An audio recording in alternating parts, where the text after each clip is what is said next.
membudayakan hidup sederhana dan menyantuni duafa. Kenapa sih kita harus hidup sederhana? Bukannya hidup sederhana itu miskin? Bukannya hidup sederhana itu tidak dihormati orang? Bukannya hidup sederhana itu tidak mampu beli barang berharga? Ya, memang banyak orang yang berpendapat seperti itu. Tapi tahu gak sih kalian hidup sederhana itu apa? Di dalam Al-Quran, surah Al-Furqan ayat 67 yang berbunyi, Bismillahirrahmanirrahim. وَالَّذِينَ إِذَا أَنفَقُوا لَمْ يُسْرِفُوا وَلَمْ يَقْتُرُوا وَكَانَ بَيْنَ ذَلِكَ قَوَامًا.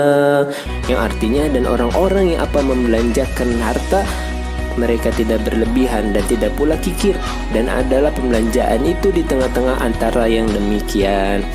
Jadi hidup sederhana ini artinya cermat dalam membelanjakan harta dengan mengutamakan kebutuhan, bukan keinginan. Hidup sederhana dalam Islam adalah perilaku yang terpuji loh. Kaum duafa. Kaum duafa adalah orang-orang yang dalam keadaan miskin, lemah, tak berdaya, atau tertindas terus-menerus. Contohnya adalah fakir, miskin, anak yatim, anak terlantar. Menyantuni kaum duafa dapat berupa memberikan harta, bisa juga menjagakan harta mereka saat mereka masih kecil. Ayat tentang menyantuni kaum duafa. Al-Isra ayat 26-27. Bismillahirrahmanirrahim. وآت ذا القربى حقه والمسكين وابن السبيل ولا تبذر تبذيرا إن المبذرين كانوا إخوان الشياطين وكان الشيطان لربه كفورا. Yang artinya, dan berikanlah kepada keluarga-keluarga yang dekat akan haknya, kepada orang miskin dan orang yang dalam perjalanan, dan janganlah kamu menghambur-hamburkan hartamu secara boros. Sesungguhnya pemboros-pemboros itu adalah saudara-saudara syaitan, dan syaitan itu adalah sangat ingkar kepada Tuhannya. Etika dalam menyantuni kaum duafa. Yang pertama, ikhlas, tidak menceritakan akan perbuatannya kepada orang lain dan lebih utama disembunyikan. Yang kedua, memberikan motivasi agar kaum duafa dapat meningkatkan kualitas hidupnya. Yang ketiga, berbicara dengan sopan dan tidak menyinggung perasaan kaum duafa.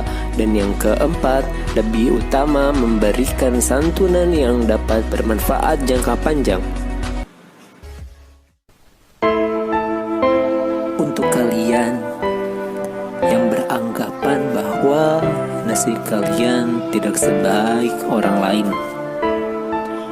yang pernah menyesal dilahirkan di dunia ini, apa kalian sadar bahwa di luar sana masih banyak orang-orang yang tidak memiliki tempat tinggal, yang tidak memiliki keluarga? Kadang mereka harus minta-minta agar mereka bisa makan. Lantas kalian masih ingin mengatakan bahwa orang tua aku kok nggak mampu ya beliin aku ini. Kenapa ya aku lahir di keluarga ini? Bisa-bisanya kalian mengatakan seperti itu. Di luar sana banyak anak-anak yang tidak bisa sekolah, yang tidak bisa merasakan manisnya bangku pendidikan. Ayolah kawan,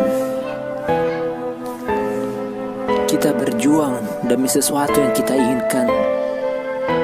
Kita hidup sederhana dan menyantuni para duafa, karena mereka lebih membutuhkan. Bukan saatnya berlarut-larut dalam kesedihan, apalagi penyesalan.